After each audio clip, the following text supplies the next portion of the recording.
Good morning dear students. ഇന്ന് നമ്മൾ discuss ചെയ്യാൻ പോകുന്നത് സുവോളജി കോംപ്ലിമെൻ്ററി കുട്ടികളുടെ യൂണിവേഴ്സിറ്റി ഓഫ് കേരള സെമസ്റ്റർ 1 എക്സാമിന് ചോദിക്കാൻ സാധ്യതയുള്ള കുറച്ച് ക്വസ്റ്റ്യൻസ് ആണ്. അപ്പോൾ ഇതിൽ ചാപ്റ്റർ 6 ഫൈലം പ്ലേറ്റി ഹെൽമിന്തസിൽ നിന്നാണ് നമ്മൾ കുറച്ച് ക്വസ്റ്റ്യൻസ് ഡിസ്കസ് ചെയ്യുന്നത്. ഓക്കെ, അപ്പോൾ നമുക്ക് ചാപ്റ്റർ 6 പോകാം. അപ്പോൾ ഇതിൽ 1 മാർക്ക് ക്വസ്റ്റ്യൻസ് ആണ് ആദ്യം നമ്മൾ ഡിസ്കസ് ചെയ്യുന്നത്. 1 മാർക്ക് ക്വസ്റ്റ്യൻസിൽ question number 1 what are proglottids 2016 ചോദിച്ചിട്ടുള്ള ക്വസ്റ്റ്യൻ ആണ്. ക്വസ്റ്റ്യൻ നമ്പർ 2 ഡിഫൈൻസ് കോലക്സ് 2016 ചോദിച്ച ക്വസ്റ്റ്യൻ ആണ്. Question number 3 name the intermediate host of tapeworm 2014 ചോദിച്ച ക്വസ്റ്റ്യൻ ആണ്.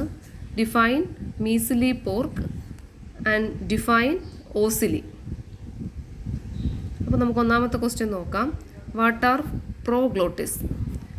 പ്രോഗ്ലോട്ടിസ് is a segment of platyhelminthes. പ്ലേറ്റി ഹെൽമിന്തസിൽ കാണുന്ന സെഗ്മെൻറ്റുകളെയാണ് പ്രോഗ്ലോട്ടിസ് എന്ന് പറയുന്നത്. അപ്പോൾ നിങ്ങൾക്ക് ഈ പിക്ചറിൽ കാണാൻ കഴിയും.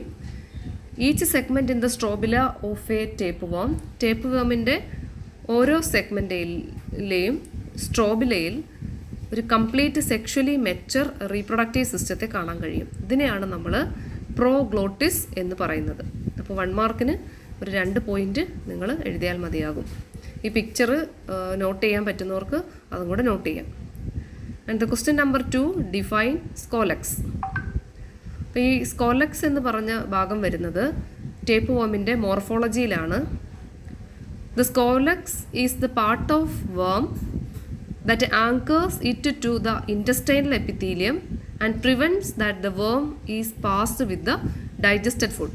അപ്പോൾ സ്കോലക്സ് എന്ന് പറയുന്നത് ടേപ്പ് വോമിൻ്റെ മോർഫോളജി ആയിട്ട് ബന്ധപ്പെട്ട ഭാഗമാണ്. ഈ സ്കോലക്സ് ആണ് മറ്റ് ഓർഗാനിസത്തിൻ്റെ ഇൻറ്റസ്റ്റൈനൽ എപ്പിത്തീലിയത്തിൽ ഈ ടേപ്പ് വോമിനെ അറ്റാച്ച് ചെയ്ത് നിർത്താൻ സഹായിക്കുന്നത്. അല്ലെങ്കിൽ അത് ഡൈജസ്റ്റഡ് ഫുഡിൻ്റെ കൂടെ അത് പുറത്തു പോകും. അപ്പോൾ അങ്ങനെ പോകാതെ ഇതിനെ പിടിച്ചു നിർത്തുന്ന ഒരു മോർഫോളജിക്കൽ പാർട്ടാണ് സ്കോലക്സ്.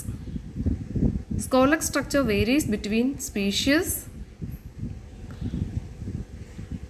Of tapeworm. ടേപ്പ് വോമിൻ്റെ പലതര സ്പീഷ്യസ് അനുസരിച്ച് സ്കോലക്സിൻ്റെ ഘടന വ്യത്യാസപ്പെട്ടിരിക്കുന്നു. അപ്പോൾ ഇവിടെ ഒരു 4 സ്പീഷ്യസിലുള്ള ടേപ്പ് വോമും അതിൻ്റെ സ്കോലക്സിൻ്റെ ഘടനയും നിങ്ങൾക്ക് കാണാം. അതിൽ ഡൈഫൈലോബോത്രിയം ലാറ്റം എന്ന് പറഞ്ഞ സ്പീഷ്യസിൽ ഇലോങ്ങേറ്റഡ് ആയിട്ടുള്ള ഒരു സ്കോലക്സ് ആണ്. അത് സ്ലിറ്റ് ലൈക്ക് അറ്റാച്ച്മെൻ്റ് ആയിട്ടാണ് കാണുന്നത്. എന്നാൽ ടിനിയ സാജനേറ്റ എന്ന് പറഞ്ഞ സ്പീഷ്യസിൽ 4 മസ്കുലർ സക്കേഴ്സ് ആയിട്ടാണ് അത് കാണുന്നത്. ടിനിയ സോളിയം എന്ന് പറഞ്ഞ സ്പീഷ്യസിൽ മസ്കുലർ സക്കേഴ്സ് തന്നെയാണ്. അതിലൊരു റോസ്റ്റെല്ലം ഉണ്ട്, ഒരു കൈറ്റിനസ് ഹുക്കും നമുക്ക് കാണാൻ കഴിയും. അപ്പോൾ ഇതാണ് ടേപ്പ് വോമിൻ്റെ സ്കോലക്സിനെ കുറിച്ച് പറയാനുള്ളത്.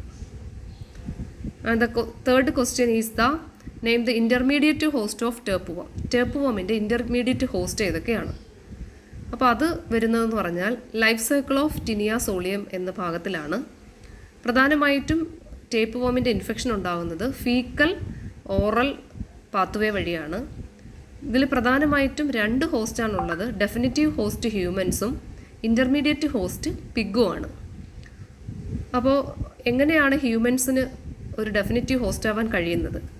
ഹ്യൂമൻസിന് റോയോ അല്ലെങ്കിൽ അണ്ടർ കുക്ക്ഡ് ആയിട്ടുള്ളതോ ആയ പോർക്കിൻ്റെ മീറ്റ്, ഇൻഫെക്റ്റഡ് ആയ മീറ്റ്, ലാർവൽ സിസ്റ്റിസറസ് ഉള്ള ടേപ്പ് വോം ഇൻഫെക്റ്റഡ് ആയ ഈ ടിനിയാസോളിയം ഇൻഫെക്റ്റഡ് ആയ മീറ്റ് ഭക്ഷിക്കുന്നത് വഴിയാണ് മനുഷ്യൻ ഡെഫിനിറ്റീവ് ഹോസ്റ്റായിട്ട് മാറുന്നത്. In the small intestine, the larvae attach to the gut wall and take about 3 months to grow into adult worm. The gravid terminal proglottis detach daily and passed in the feces. അപ്പോൾ infected ആയ ഒരു വ്യക്തിയിൽ 3 മാസം കൊണ്ട് ഇത് growth നടത്തുകയും അതിൻ്റെ ഫലമായിട്ടിത് ധാരാളം പ്രോഗ്ലോട്ടിസുകളൊക്കെ ഈ വോമിൻ്റെ ബോഡിയിൽ നിന്ന് ഡിറ്റാച്ച് ചെയ്ത് മനുഷ്യൻ്റെ ഫീക്കസ് വഴി പോവുകയും ചെയ്യുന്നു. അപ്പോൾ ഇതിൻ്റെ എഗ്സ് പതുക്കെ നമ്മുടെ ഇൻ്റർമീഡിയറ്റ് ഹോസ്റ്റായ പിഗിൽ എത്തിച്ചേരുകയും ഇങ്ങനെയാണ് ഇതിൻ്റെ ഒരു ലൈഫ് സൈക്കിൾ പാസ് ചെയ്ത് പോകുന്നത്. And the question number 4 define measly pork. Measly പോർക്കിനെ പറ്റി പറയുകയാണെങ്കിൽ നമ്മൾ നേരത്തെ പറഞ്ഞു ടേപ്പ് വോമിൻ്റെ ഒരു പ്രൈമറി ഇൻ്റർമീഡിയറ്റ് ഹോസ്റ്റാണ്, അല്ലെങ്കിൽ പ്രൈമറി ഹോസ്റ്റാണ്, ഡെഫിനിറ്റീവ് ഹോസ്റ്റാണ്, അതായത് പ്രൈമറി ഹോസ്റ്റാണ് human. So they are infected with the adult stage of tapeworm. Infection occurs when a person eat measly pork infected with the tapeworm larva. അപ്പോൾ ടേപ്പ് വോമിൻ്റെ larva കൊണ്ട് infected ആയിട്ടുള്ള പോർക്കിനെയാണ് നമ്മൾ മീസ്ലി പോർക്ക് എന്ന് വിളിക്കുന്നത്. അപ്പോൾ അങ്ങനെയുള്ള ലാർവ അടങ്ങിയ പോർക്ക് കഴിക്കുകയാണെങ്കിൽ the larva called cysticerci are small oval capsule containing an inverted scolex. അപ്പോൾ ഇതിനകത്ത് ധാരാളം ഇൻവേർട്ടഡ് ആയിട്ടുള്ള സ്കോലക്സുകൾ കാണാൻ. When stimulated by stomach enzyme, the scolex pops out and anchors to the wall of the small intestine and the strobila begins to grow. അപ്പോൾ അതിനകത്ത് ധാരാളം സ്കോലക്സ് structure നമ്മൾ നേരത്തെ പറഞ്ഞു, ഈ സ്കോലക്സുകൾ കാണും. ഇത് മനുഷ്യൻ്റെ ഇൻറ്റസ്റ്റൈനൽ ചെന്ന് അറ്റാച്ച് ചെയ്തിരിക്കുകയും അവിടെ നിന്ന് സ്ട്രോബില, ആ ബോഡി പാർട്സ് പതുക്കെ ഗ്രോ ചെയ്യുകയും ചെയ്യും. അത് 5 മുതൽ 12 ആഴ്ച വരെ കൊണ്ട് ഇത് മെച്ചുർ ആവുകയും ചെയ്യും. ഏകദേശം അഡൾട്ട് ടേപ്പ് വോം 25 വർഷം വരെ ലീവ് ചെയ്യും. അപ്പോൾ ഇതാണ് സിസ്റ്റിസെറ സ്ട്രക്ചർ. അപ്പോൾ ഇങ്ങനെ സിസ്റ്റിസെറ സ്ട്രക്ചർ ഉള്ള ഇൻഫെക്റ്റഡ് ആയിട്ടുള്ള പോർക്കിനെ ആ പോർക്കിനെയാണ് നമ്മൾ മീസ്ലി പോർക്ക് എന്ന് പറയുന്നത്. And the next question is the define ocelli. Ocilli is the small bump-like structures like eyes, usually on the top of the head of some insects. And the ocilli are less adapted for recognition of object and more for detection of light and movement. They have one single lens. അപ്പോൾ ഇതാണ് ഓസിലി എന്ന് പറഞ്ഞ structure. ഇൻസെക്റ്റിൽ കോമ്പൗണ്ടായി കൂടാതെ കാണുന്ന മറ്റൊരു സ്ട്രക്ചറാണ് ഓസിലി.